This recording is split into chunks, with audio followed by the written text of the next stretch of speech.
भाजपचा जोरदार जल्लोष सुरू आहे। पुण्यामध्ये केंद्रीय मंत्री मुरलीधर मोहोळ यांच्या नेतृत्वात ह्या निवडणुका लढवण्यात आल्या होत्या आणि मुरलीधर मोहोळ हे येताच तिथं जोरदार जल्लोष केला जातोय।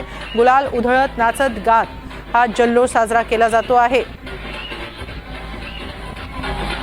पुणे आणि पिंपरी चिंचवड अशा दोन्ही महानगरपालिकांमध्ये भाजपनं सत्ता मिळवलेली आहे। तिथं राष्ट्रवादी अजित पवार गटाशीच जोरदार चर्चा होती।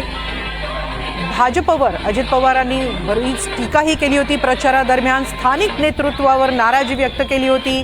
स्थानिक नेतृत्वानं पुणे महापालिकेत भ्रष्टाचार केल्याचा आरोप देखील अजित पवारांकडून करण्यात आला होता। मात्र अखेर तिथं भाजपची सत्ता आलेली आहे पुण्यामध्ये आणि पुण्यामध्ये भाजप कार्यकर्त्यांचा हा जल्लोष पाहायला मिळतोय। भाजप कार्यकर्त्यांचा हा उत्साह वाढवण्यासाठी केंद्रीय मंत्री मुरलीधर मोहोळ देखील तिथे उपस्थित आहेत। भाजपचा झेंडा हातात फडकवत ते कार्यकर्त्यांबरोबर त्यांच्या उत्साहात त्यांच्या आनंदात सहभागी झालेले आहेत।